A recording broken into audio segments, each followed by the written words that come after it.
Hello students, आज हम 6th class का चैप्टर 4 करेंगे जिसका नाम है in the earliest cities. Saving an old buildings, ये हमारी हेडिंग है। Jaspal and Harpreet were playing cricket in the lane outside their home when they noticed the people who were admiring the dilapidated old buildings that the children called the haunted house। Jaspal और हरप्रीत अपने घर के पास की गली में क्रिकेट खेल रहे थे। उन्होंने देखा कि कुछ लोग जो खंडर नुमा घर था उसकी तारीफ कर रहे थे, जिससे गली के बच्चे भूतिया घर कहा करते थे। Look at the architecture said one of the man. एक ने कहा, इसकी वास्तुकला को देखो।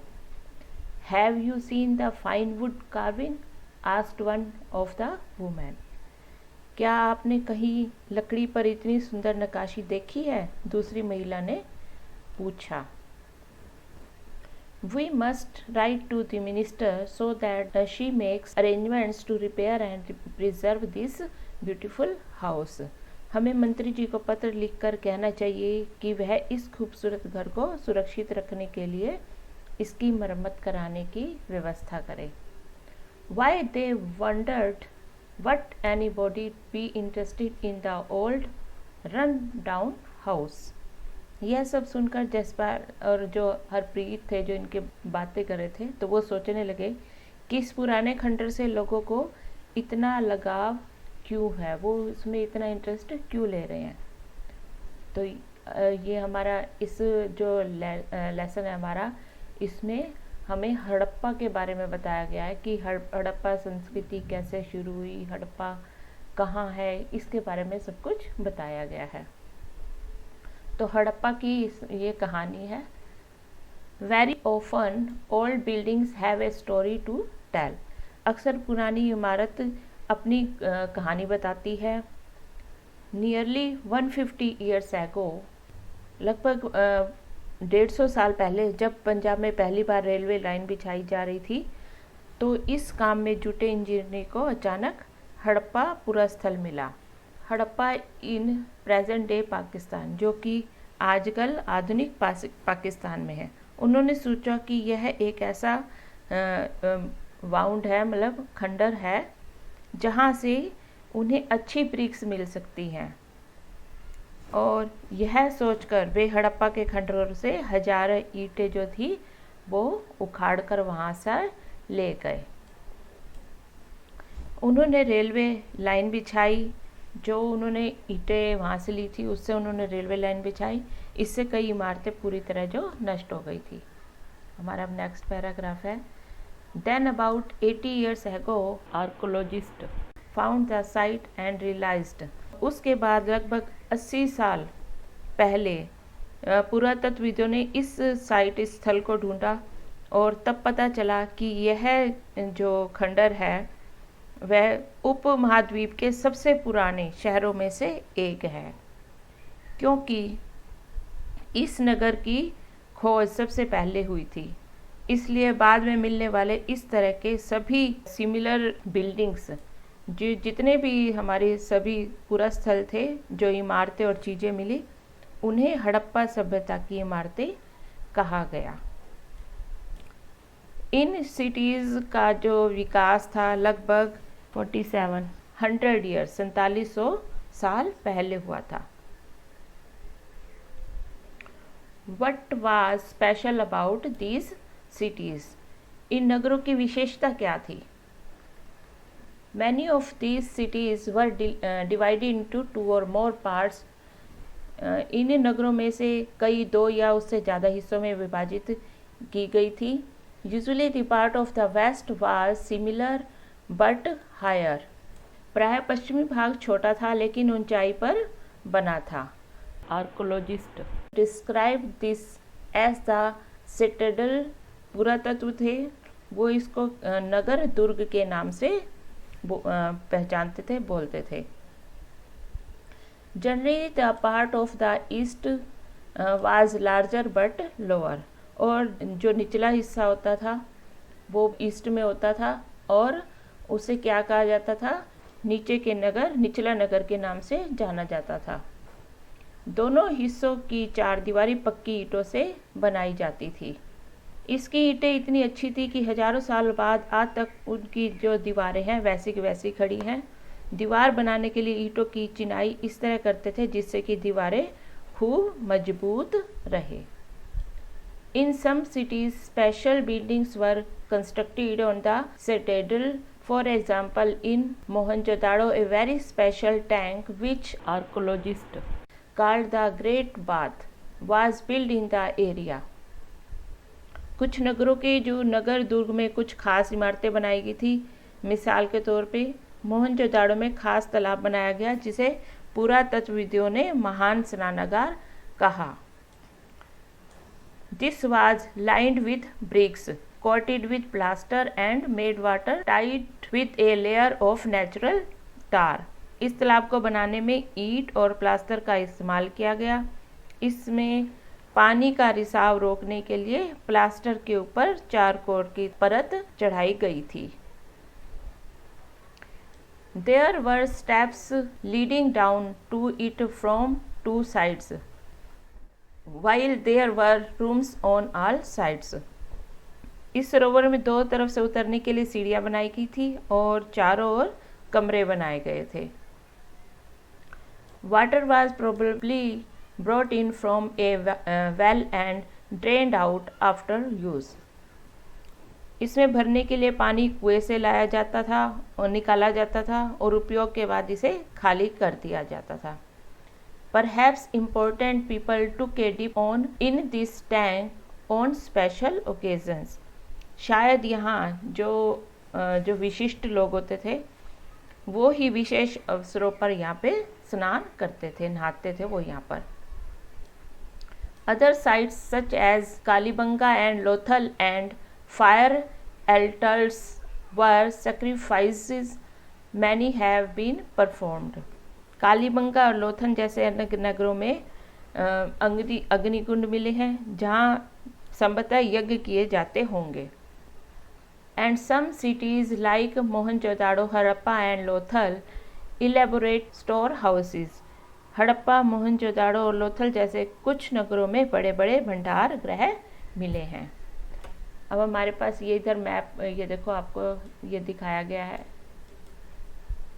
ये हमारा है अर्लीस्ट सिटीज़ उस टाइम की जो सब कॉन्टिनेंट्स की वो बताई गई है। देखो ये ज़्यादातर कहाँ थी? गुजरात, राजस्थान, पंजाब, हरियाणा। इसमें हमें ये हड़प्पा की जो संस्कृति है वो मिली है।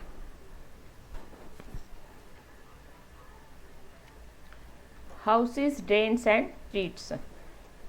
Generally, houses were either 1 or 2 stories high with rooms built around a country yard. इन नगरों के घर आमतौर पर 1 या 2 मंजिले होते थे। घर के आंगन के चारों ओर कमरे बने होते थे। अधिकांश घरों में एक अलग स्नानागार, बाथरूम जिसको हम कहते हैं स्नानागार होता था और कुछ घरों में पानी जो है कुएं से आता था। Many of cities had covered drains. कई नगरों में ढके हुए नाले थे। Notice how carefully these were laid out in straight lines. इन्हें सावधानी से सीधी लाइन में बनाया जाता था। इन नाली में हल्की ढलान होती थी ताकि पानी आसानी से बह सके। Very often drains in houses were connected to those on the streets and smaller drains led into bigger ones. अक्सर घरों की नालियों को सड़कों की नालियों से जोड़ दिया जाता था जो बाद में बड़े नालों में मिल जाती थी। नालों के ढके होने के कारण इनमें जगह जगह पर सफाई के लिए मेन होल बनाए गए थे। घर, नाले और सड़कों का निर्माण योजनाबद्ध तरीके से एक साथ ही किया जाता था। ये आपको ऊपर पिक्चर दिखाई गई है। ये उस समय का बाथरूम स्नानागार था। इसमें ये देखो ये स्टेयर्स हैं नीचे उतरने के लिए और इसमें ये पानी भरा जाता था और यूज़ करने के बाद इसे खाली कर दिया जाता था। और जो आपको ये इधर दिखाई है हड़प्पा के नगरों में जो ईंटों की चिनाई थी वो इस तरह से की जाती थी, एक के ऊपर एक रख के सावधानी पूर्वक वॉल जो बनाई जाती थी। लाइफ इन द सिटी, नगरीय जीवन। Harappa city was a very busy place. Harappa के जो नगर थे बहुत ज़्यादा व्यस्त रहते थे। यहाँ पर ऐसे लोग रहते होंगे जो नगर की खास इमारतें बनाने की योजना में जुटे रहते थे। These were probably the rulers. ये संभवतः शासक लोगों को भेजकर दूर दूर से उनसे क्या मंगवाते थे, उनसे metal, precious stones, other things that they wanted. वो उनसे धातु, बहुमूल्य पत्थर और अन्य उपयोगी चीज़ें मंगवाते थे। They may have kept the most valuable objects such as ornaments of gold and silver और ब्यूटीफुल बीड्स फॉर देमसेल्व्स। शायद शासक लोग खूबसूरत मोती तथा सोने चांदी से बने आभूषणों जैसी कीमती चीज़ों को अपने पास रखते होंगे। And there were scribes, people who knew how to write, who helped prepare the seals। इन नगरों में लिपिक भी होते थे जो मुहरे बनाने में मदद करते थे और शायद उन चीज़ों पर भी लिखते थे जो बच नहीं पाई है, मतलब जो ज़्यादा समय तक सरवाइव नहीं कर पाती थी, उन चीज़ों पर भी वो लिखते थे। Besides there were men and women crafts person making all kinds of things. इसके अलावा नगरों में शिल्पकार स्त्री पुरुष भी रहते थे जो अपने घरों या किसी उद्योग स्थल पर तरह तरह की चीज़ें बनाते होंगे। People were travelling to distance lands और रिटर्निंग विद रॉ मटेरियल्स। लोग लंबी यात्राएं भी करते थे, वापसी में कच्चा माल और साथ ही दूर देशों की जो किस्से कहानियाँ भी लाते थे। मिट्टी से बने खिलौने भी मिले हैं जिनसे बच्चे खेलते होंगे। उस समय कुछ खिलौने भी मिले जिससे बच्चे खेलते थे। ये देखो नीचे हम आपको दिखा रहे हैं। जो ये पहली है इसमें क्या दिखाया गया, पहले यहाँ ऊपर से स्टार्ट करो। ये देखो पहले आपको ये वाली पिक्चर दिखाई गई है। सबसे ऊपर क्या है, ये मोहनजोदाड़ो में के समय में बनी हुई एक सड़क और उसमें बना हुआ नाला है। उसके नीचे जो ये सेकंड पिक्चर है ये उस समय का बना हुआ एक कुआं है और ये जो है इधर ये मोहर बनी हुई है और उस समय के ये मिले हुए कुछ टॉयज हैं, मिट्टी के बने हुए खिलौने हैं ये। न्यू क्राफ्ट्स इन सिटीज़, नगर और नए शिल्प। अब हम इनके बारे में पढ़ेंगे जो उस समय में जो हमें क्या क्या ऑब्जेक्ट्स मिले, कौन से ऑर्नामेंट्स मिले। हड़प्पा के नगरों से प्राप्त हुई चीज़ों के बारे में इसमें बताया गया। Most of the things that have been found by archaeologist are made of stone, shell and metal including copper, bronze, gold and silver. पुरातत्वविदों को जो चीज़ें यहाँ पर मिली है उनमें अधिकतर पत्थर, शंख, तांबे, कांसे, सोने, चांदी जैसी धातु से बनाई गई चीज़ें मिली हैं। Copper and bronze were use to make tools, weapons, ornaments and vessels. तांबे और कांसे से औजार, हथियार, गहने और बर्तन बनाए जाते थे। सोने और चांदी से गहने और बर्तन बनाए जाते थे। Perhaps the most striking find those of beads, braids and blades। यहाँ मिली सबसे जो आकर्षक वस्तुएं थी वो थी मोती, बाट और ब्लेड, मतलब एक पतली धारदार चीज़ जिसे हम फलक कहते हैं वो मिली थी। अब ये देखो ऊपर आपको टॉप पे दिखाया गया है, ये है वेट्स जो कि वहाँ पर मिली है। उसके बाद राइट्स में ये बीड्स दिखाई गई है आपको और ये है blades. The Harappan also made seals out of stone. हड़प्पा सभ्यता के लोग पत्थर की मोहरें बनाते थे। इन आयताकार रेक्टेंगुलर शेप में होती थी। ये आयताकार मोहरों पर सामान्यतः जानवरों के चित्र मिलते थे। हड़प्पा सभ्यता के लोग काले रंग से डिज़ाइन किए हुए खूबसूरत लाल मिट्टी के बर्तन बनाते थे। Cotton was probably grown at Mehergarh from about 7,000 years ago। संभवतः 7,000 साल पहले मेहरगढ़ में कपास की खेती होती थी। मोहनजोदाड़ो से कपड़े के टुकड़ों के अवशेष, चांदी के एक फूलदान के ढक्कन और कुछ अन्य तांबों की वस्तुओं से चिपके हुए मिले हैं। Archaeologist have also found spindle whorls made of terracotta and faience. सूत उस समय क्या था, पुरातत्वविदों को पक्की मिट्टी तथा फेन से बनी तकलियाँ मिली है। तकलियाँ जिस पर सूत बनाया जाता था, जो सूत कताई में प्रयोग होती थी। Many of the things that were produced were probably the work of specialists. इनमें से जो अधिकांश वस्तु का निर्माण विशेषज्ञों ने किया था। The specialist is a person who is trained to do only one kind of work. अब विशेषज्ञ स्पेशलिस्ट कौन होते थे? स्पेशलिस्ट उन्हें कहा जाता था जो किसी खास चीज़ को बनाने के लिए खास प्रशिक्षण लेते थे, जैसे पत्थर तराशना, मनके चमकाना, फिर मुहरों पर चित्रकारी करना आदि। अब जो हमारा पेज 36 पे था, हमने वो देखा ही था, उसमें जो मूर्ति बनी हुई थी उसमें कितने आकर्षक ढंग से उसको बनाया गया था, उसकी दाढ़ी कितनी अच्छी दर्शाई गई है। ये आपको पीछे तस्वीर ये दिखाई गई है यहाँ पे, ये वाली, इसमें ये आपकी बुक में है, इस बुक में से ध्यान से देखना। यह किसी विशेषज्ञ मूर्तिकार का ही काम हो सकता है। अब जो ऐसी जो पिक्चर है, पोर्ट्रेट है, वो कोई ऐसे ही बिना सीखे बंदा तो बना ही नहीं सकता, जो प्रशिक्षित होगा वही इसे बना सकता है। Not everybody would have been a specialist.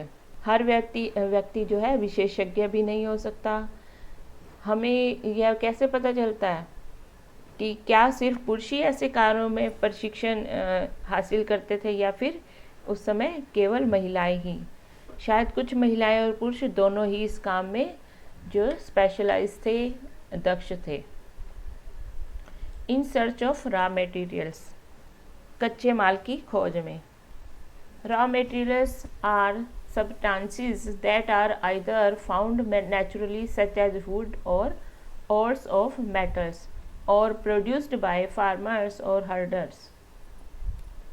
कच्चा माल उन पदार्थों को कहते हैं जो या तो प्राकृतिक रूप से मिलते हैं या फिर किसान या पशुपालक उनका उत्पादन करते हैं, जैसे लकड़ी या धातुओं के अयस्क प्राकृतिक रूप से उपलब्ध कच्चे माल हैं। For example cotton produced by farmers.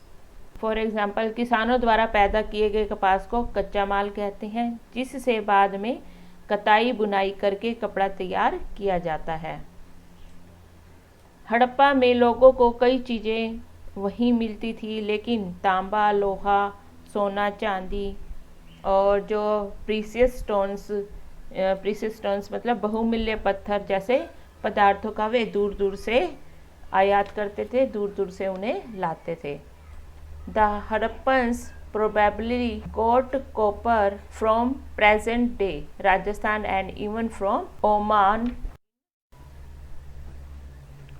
जो हड़प्पा के लोग थे वो क्या करते थे? हड़प्पा के लोग तांबों का आयात संभवतः आज का जो राजस्थान है वहाँ से करते थे। यहाँ तक कि पश्चिमी एशियाई एरिया जो था, वेस्ट एशिया, ओमान से भी तांबे का आयात किया जाता था। कांसा बनाने के लिए तांबे के साथ मिलाई जाने वाली धातु टिन का जो आयात है वो आधुनिक ईरान और अफगानिस्तान से किया जाता था। सोने का आयात आधुनिक कर्नाटक और बहुमूल्य पत्थर का आयात गुजरात, ईरान और अफगानिस्तान से किया जाता था। अब आपको ये साइड पे कुछ चीज़ें दिखाई गई हैं। ये एक खिलौना दिखाया गया है और दूसरी जो ये है एक मोहर है। Food for people in the cities, नगरों में रहने वालों के लिए भोजन। While many people lived in the cities, other living in the countryside grew crops. लोग नगरों के अलावा गाँवों में भी रहते थे, वे अनाज उगाते और जानवर पालते थे। जो these farmers and herders supplied food to craftspersons। किसान और चरवाहे ही शहरों में रहने वाले शासकों, लेखकों और दस्तकारों को खाने के सामान देते थे। पौधों के अवशेषों से पता चलता है कि हड़प्पा के लोग wheat, barley, pulses, peas, rice, sesame, linseed and mustard, गेहूं, जौ, दालें, मटर, धान, तिल और सरसों उगाते थे। A new tool, the plow, was used to dig the earth for turning the soil and planting seeds. जमीन की जुताई के लिए हल का प्रयोग एक नई बात थी, ये एक नया औजार था। While real plows, which were probably made of wood, have not survived. ये जो हल होता था ये प्राय लकड़ी से बना होता था, लेकिन ये ज़्यादा समय तक लकड़ी का बना होने के कारण ज़्यादा समय तक ये सरवाइव नहीं कर पाता था, चल नहीं पाता था। इस क्षेत्र में बारिश कम होती थी, इसलिए सिंचाई के लिए लोगों ने कुछ तरीके अपनाए होंगे। संभवतः पानी का संचय किया जाता होगा और जरूरत पड़ने से उससे फसलों की सिंचाई की जाती होगी। The Harappans reared cattle, sheep, goat and buffalo. हड़प्पा के लोग गाय, भैंस, भेड़ और बकरियां पालते थे। बस्तियों के आसपास तालाब और चरागाह होते थे, लेकिन सूखे महीनों में मवेशियों के झुंडों को चारा पानी की तलाश में दूर दूर तक ले जाया जाता था। वे बेर जैसे फलों को इकट्ठा करते थे, मछलियां पकड़ते थे और हिरन जैसे जानवरों का वो शिकार करते थे। A closer look, Harappan towns in Gujarat. Gujarat में हड़प्पा कालीन नगर का सूक्ष्म निरीक्षण। The city of Dholavira was located in Khadir Bet, also spelt as Beyt, in the Rann of Kutch. Kutch के इलाके में खदीर बेत के किनारे धोलावीरा नगर बसा था। वहाँ साफ पानी मिलता था और जमीन उपजाऊ थी। जहाँ हड़प्पा सभ्यता के कई नगर दो भागों में विभक्त थे, वहाँ धोलावीरा नगर को 3 भागों में बांटा गया था। इसके हर हिस्से के चारों ओर पत्थर की ऊंची ऊंची दीवार बनाई गई थी। इसके अंदर जाने के लिए बड़े बड़े प्रवेश द्वार थे, जो गेटवे मतलब बहुत बड़े बड़े उसमें रास्ते थे। There were also large open area in the settlement. इस नगर में एक बहुत बड़ा खुला मैदान भी था, where public ceremonies could be held, जहाँ पर सार्वजनिक कार्यक्रम आयोजित किए जाते थे। Other finds include large letters of the Harappan script that were carved out of white stone and perhaps inlaid on wood. यहाँ मिले कुछ अवशेषों में हड़प्पा लिपि के बड़े बड़े अक्षरों को पत्थरों में खुदाया गया। इन अभिलेखों को संभवतः लकड़ियों में जड़ा गया था। यह एक अनोखा अवशेष है। हड़प्पा के लोग मुहर जैसी छोटी वस्तुओं पर ये पाए जाते थे। The city of Lothal stood beside a tributary of the Sabarmati and in Gujarat, close to the Gulf of Khambhat. Gujarat की खंभात की खाड़ी में मिलने वाली साबरमती की एक उपनदी के किनारे लोथल नगर बसा था। यह एक ऐसा ऐसे स्थान पर बसा था जहाँ कीमती पत्थर जैसा कच्चा माल आसानी से मिल जाता था। This was an important centre for making objects out of stone. इन पत्थरों, शंकर और धातु से बनाई वाली चीज़ें एक महत्वपूर्ण ये केंद्र था। इस नगर में एक भंडार गृह भी था। इस भंडार गृह से कई मुहरें और मुहरबंद, the impression of seals on clay, गीली मिट्टी पर दबाने से जो छाप बन जाती है उसे मुहरबंदी कहते हैं, वो भी वहाँ पर मिली है। लोथल का बंदरगाह दिखाया गया है। ये जो नीचे आपको पिक्चर दिखाई गई है, ये वहाँ का बड़ा तालाब रहा होगा और यहाँ पर जो है माल चढ़ाया उतारा जाता था उस समय में। A building that was found here was probably a workshop for making beads. यहाँ पर एक इमारत मिली है जहाँ संभवतः मनके बनाने का काम होता था। पत्थर के टुकड़े, अध बने मनके, मतलब जो अभी पूरी तरह से तैयार नहीं थे, बनाने वाले उपकरण और तैयार मनके भी मिले हैं। सील्स एंड सीलिंग्स, मुद्रा और मुद्रांकन मतलब कि मुहरबंदी। मुद्रों का प्रयोग सामान से भरे उन डिब्बों या थैलों पर निशान लगाने के लिए किया जाता था जिन्हें एक जगह से दूसरी जगह भेजा जा सके। ये इसलिए यूज़ किया जाता था ताकि कोई उसे खोल ना सके, तो इसलिए उसका जब जहाँ पे वो उसको बंद किया जाता था या जहाँ पे उसको नोट लगाई जाती थी तो वहाँ पे उसको सील कर दिया जाता था, वहाँ निशान लगा दिया जाता था ताकि उसे कोई और खोल ना सके। ये आपको साइड पे दिखाई गई है। The mystery of the end, सभ्यता के अंत का रहस्य।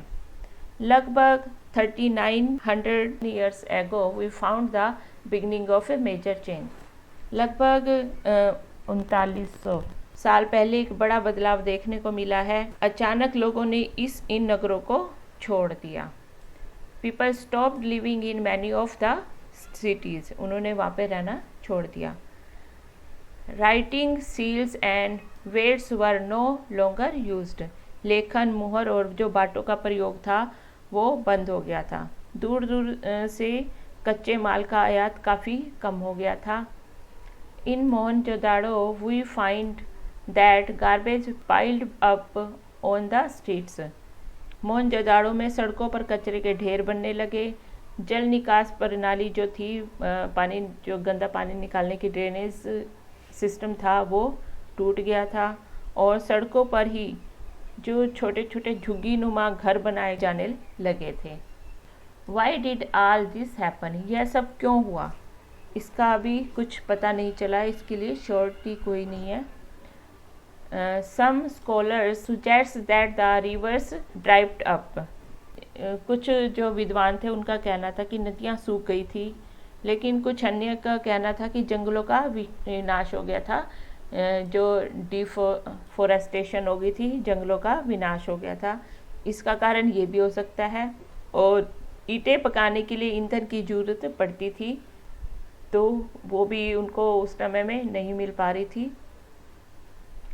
कुछ इलाकों में बाढ़ आ गई थी, लेकिन इन कारणों से यह स्पष्ट नहीं हो पाता है कि सभी नगरों का अंत कैसे हुआ।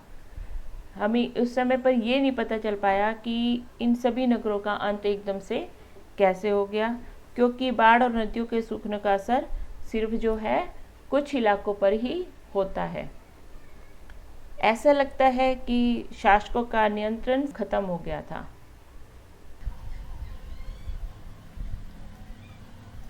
It appears as if the rulers lost control. In any case, the effects on the change are quite clear.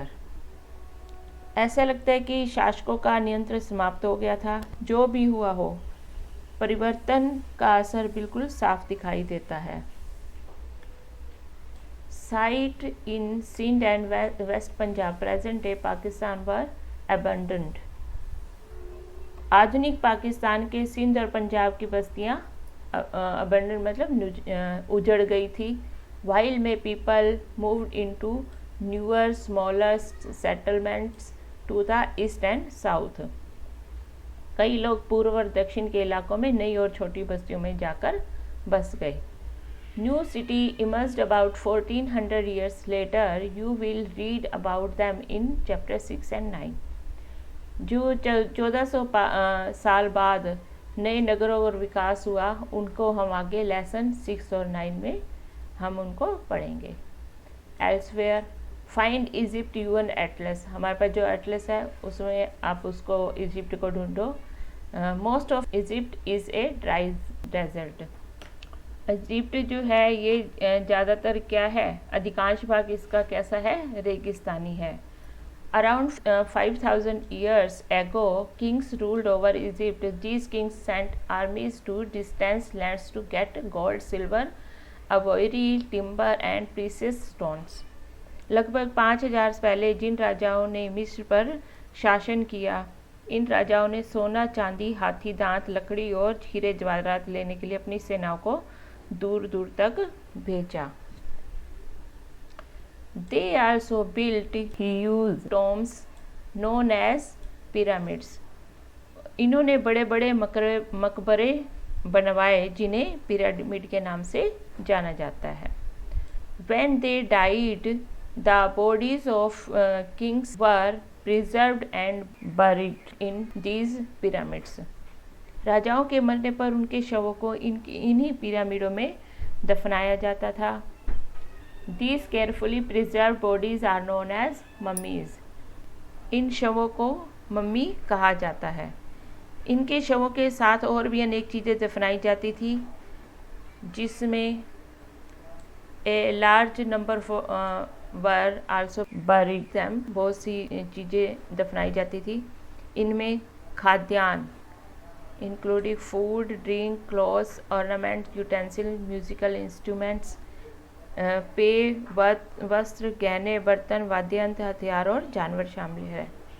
कभी कभी शव के साथ उनके सेवक और सेविकाओं को भी दफना दिया जाता था। These are amongst the most elaborate burials known in world history. दुनिया के इतिहास में शवों को दफनाने की विस्तृत परंपरा मिस्र में ही थी। ये लेसन हमारा कंप्लीट हो गया है। आई होप आपको समझ आ गया होगा। Thank you. Read and watch this video.